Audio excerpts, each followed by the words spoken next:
I never thought a simple phone call could completely change my life, but that's exactly what happened. It was a cool autumn afternoon in Newark, and the leaves were falling gently to the ground. I was enjoying the quiet when I noticed my phone screen light up with an unknown number. At first, I thought about ignoring it. I mean, who answers random calls these days? But something deep inside me told me to pick up. When I did, the voice on the other end froze me in my tracks. It had been years, but I knew immediately who it was. "Anna, it's Christina," she said. Her tone was strange, a mix of politeness and something else I couldn't quite figure out. "Christina," I replied, doing my best to keep my voice calm, though my heart was racing. "What's going on?" It had been years since I'd heard from Christina, my estranged sister. She wasn't calling for a friendly chat. Her next words were a bombshell. "Grandma passed away." I couldn't believe it. Our grandmother, the one constant in our family, was gone. But as I listened to Christina, I realized there was more to her call. Her voice carried an air of smugness that made my skin crawl. "I just wanted to let you know," she added, with a tone that sounded almost mocking. "I'm sure you're busy with your modest life." The words hit me like a slap. I could almost picture her smirking as she said it. But I refused to let her see how much it hurt. "Thank you for letting me know," I replied coolly. "I'll make arrangements to come." It wasn't just her words that hurt. It was the flood of memories they brought back. Growing up, Christina was always the golden child. She had our father's favor, his attention, and a natural charm that made life seem so easy for her. I, on the other hand, was the one in her shadow, always trying to prove myself, but never quite measuring up. Our relationship had been strained for years. The final blow came when she betrayed me in the worst possible way. Brian, my ex-fiancé, the man I thought I'd spend my life with, had left me for Christina. She used her charm, her manipulative ways, and stole him right out of my life. It wasn't just a broken engagement. It was a betrayal that left deep scars. After that, I cut ties, not just with her but with the rest of my family. Our father, who had always favored Christina, made it clear where his loyalty lay. My mother, though caring, couldn't bridge the gap between us. So I built my own life far away from the chaos. I married Arthur, a kind and supportive man who works in tech. Together, we built a cozy, love-filled home in the suburbs. Our daughter, Abigail, is the light of our lives. At 5 years old, she's already an artist in the making, sharing her drawings on her popular YouTube channel. While my life may not be flashy, it's rich in love and happiness. But hearing Christina's voice again reminded me of the pain I had worked so hard to leave behind. This phone call wasn't just news about our grandmother. It was the beginning of a storm I wasn't sure I was ready to face. The call from Christina stirred up a storm of emotions I thought I had left behind. The idea of returning to the family home for our grandmother's funeral made my stomach twist. It had been years since I'd been back, and the memories were a bittersweet mix.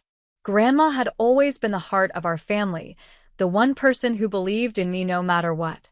Her passing felt like the end of something irreplaceable, and now, with Christina's call, it seemed like I was being pulled back into a world I'd worked hard to escape.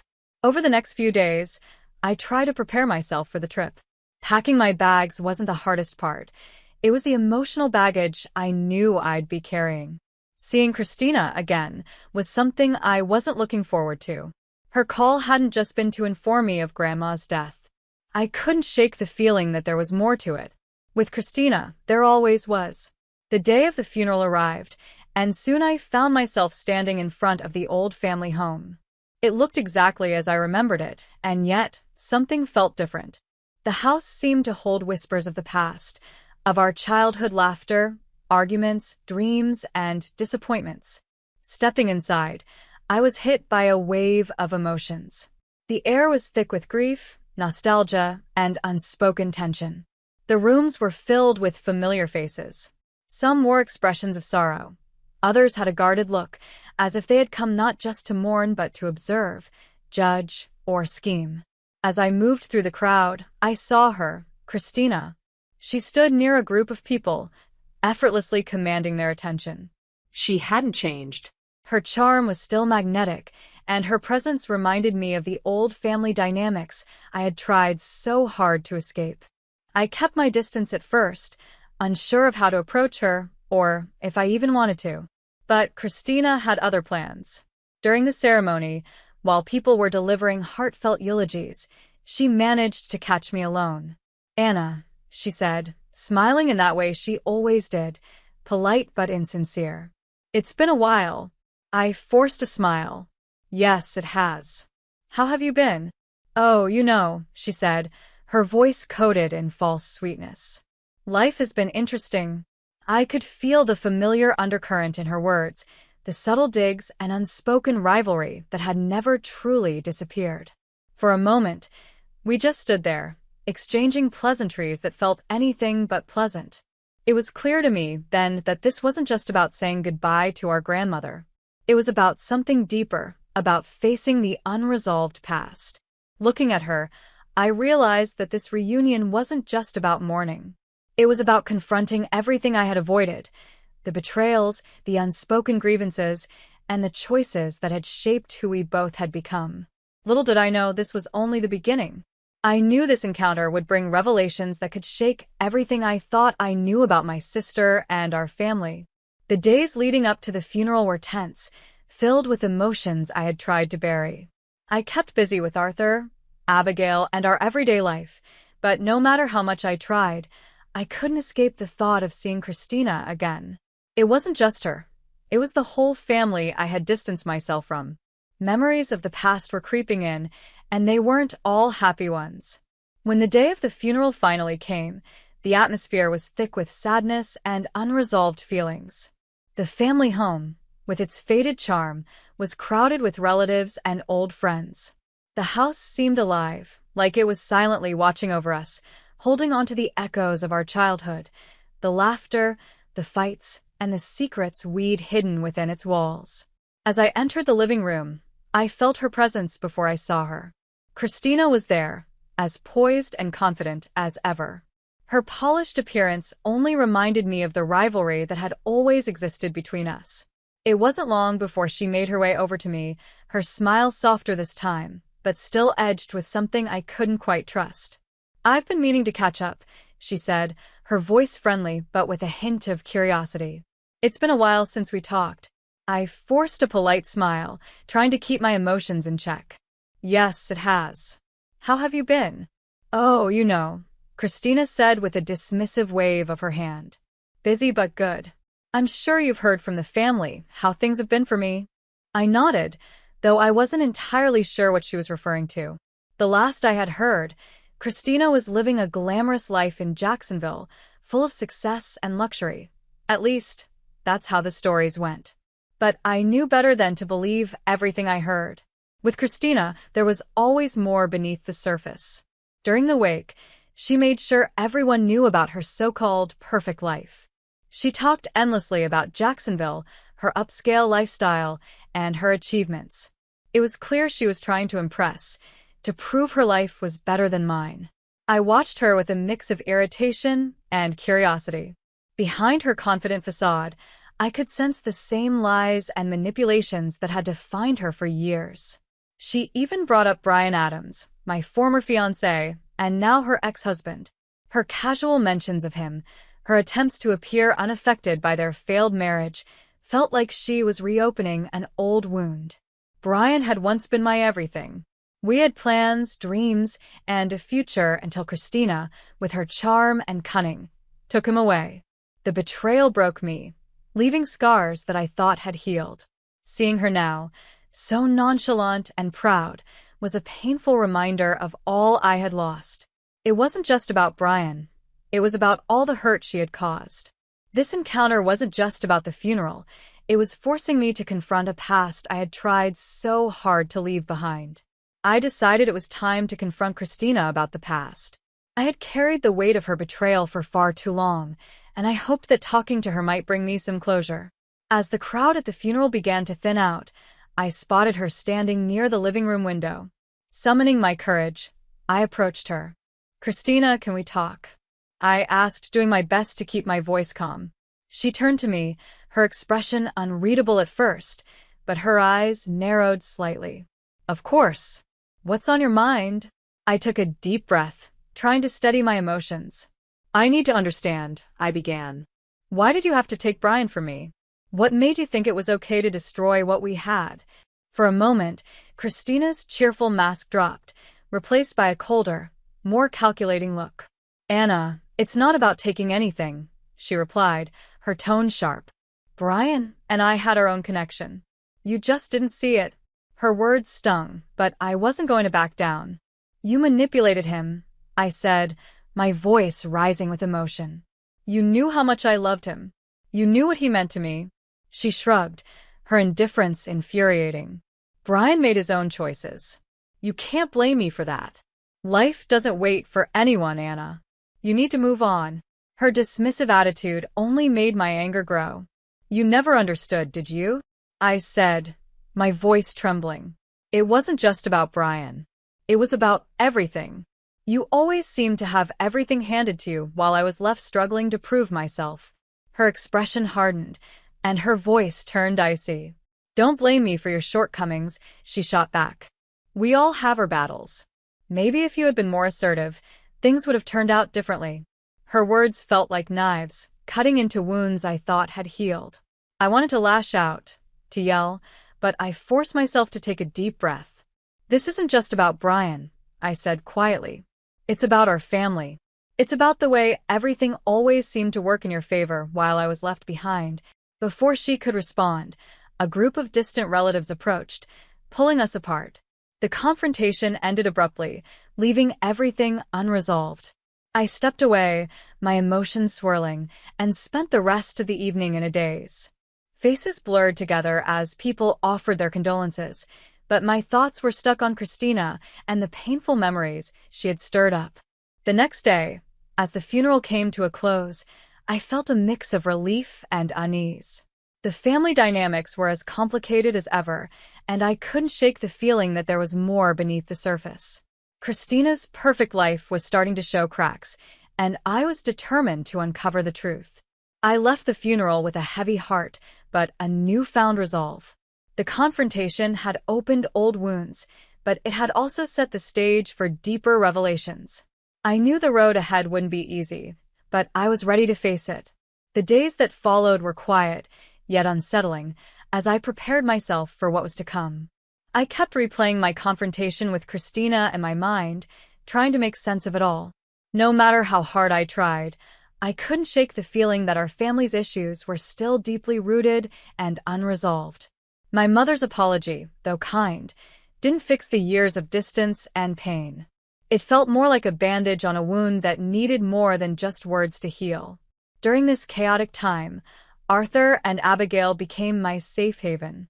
Arthur, with his calm and steady presence, never pressured me to talk about what was troubling me.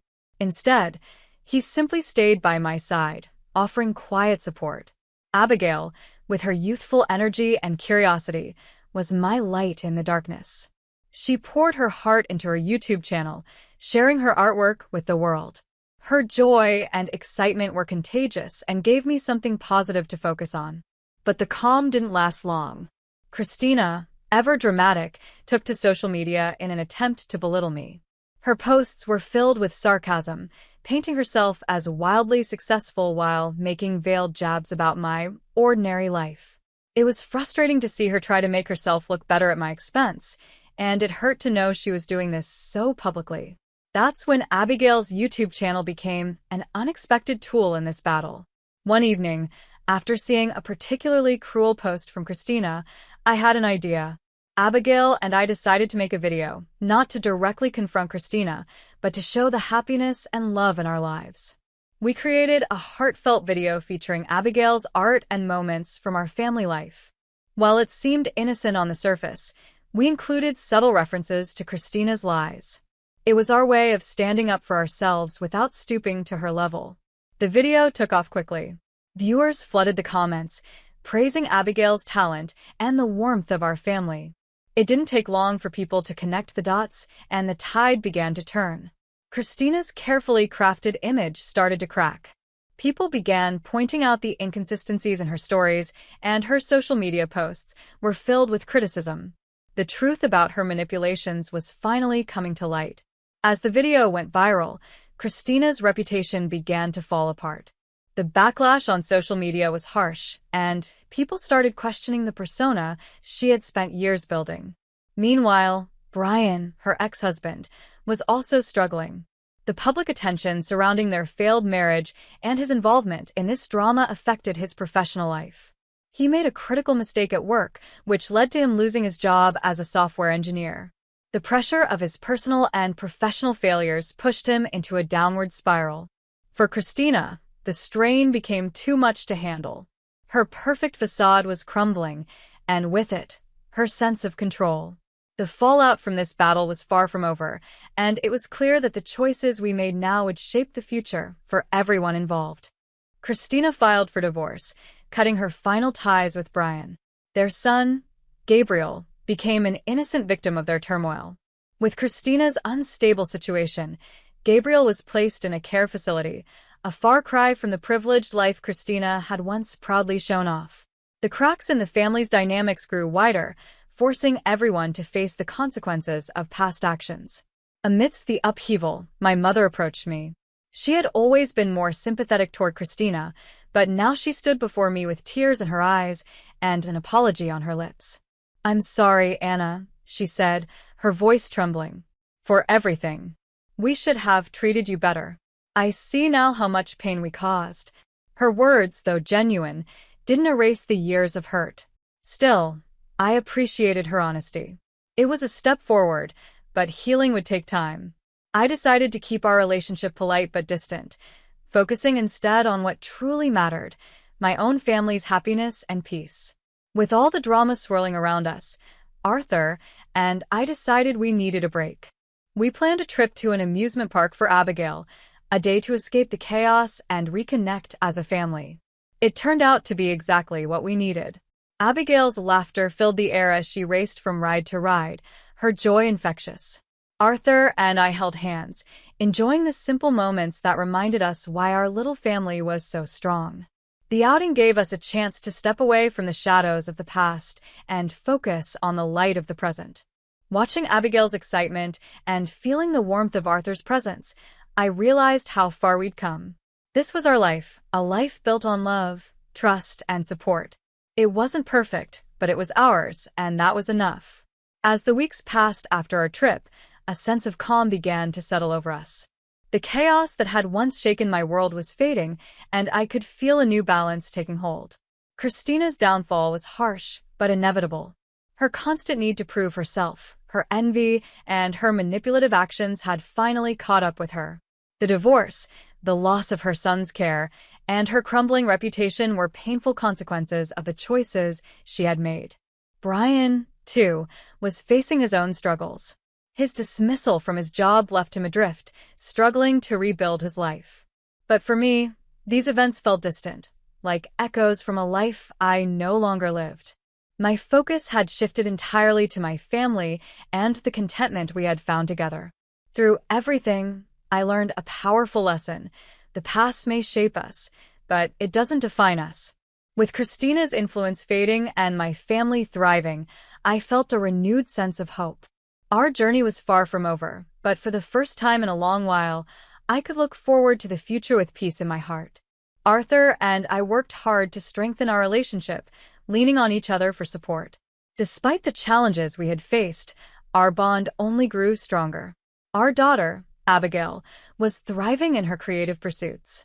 Her YouTube channel continued to be a source of joy and positivity, not just for her but for all of us. Watching her grow, smile, and share her talent with the world reminded me every day of what truly mattered: family, love, and happiness.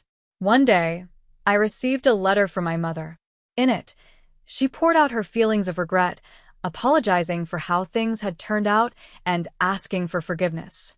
Her words felt sincere, and I appreciated her reaching out. But I also knew that healing the rift between us wouldn't happen overnight. I responded with kindness, acknowledging her apology, while gently letting her know that rebuilding our relationship would take time and effort from both sides. The experiences we had gone through had changed our family forever. My parents' favoritism toward Christina and the fallout from those decisions had taught me valuable lessons about strength, forgiveness, and resilience. I realized that healing wasn't just about time, it was about understanding and choosing to let go of the anger that weighed me down. In those quiet moments of reflection, I found clarity. The pain of the past had brought Arthur, Abigail, and me closer together. Our little family had grown stronger, and our appreciation for each other had deepened. Whether it was sharing a laugh during dinner or enjoying a quiet evening together, the small, simple moments became our foundation for happiness. As summer gave way to the crisp days of fall, I felt inspired to create something meaningful. I began planning a community project that would help families work through conflicts and build healthier relationships. Drawing from my own experiences, I wanted to offer support and guidance to others who might be facing similar struggles. This initiative became my way of turning the pain of the past into something positive. Looking back, I could see how far we had come. The tense moments at Grandma's funeral, the shocking revelations, and even the battles on social media had all been part of a journey that shaped who I was. Christina's story served as a cautionary tale, but it also highlighted my own strength and determination to move forward with love and purpose. As I closed that chapter of my life, I felt a deep sense of peace. The road had been hard, but it had also been eye-opening. The future, once clouded by uncertainty, now felt full of hope and promise. With Arthur by my side, Abigail's laughter lighting up our days, and my community project taking shape, I knew we were building something beautiful. No matter what challenges lay ahead, I was confident in one thing: the strength and unity of our family would see us through anything. The love we shared was our greatest gift, and it would guide us as we embraced the future together.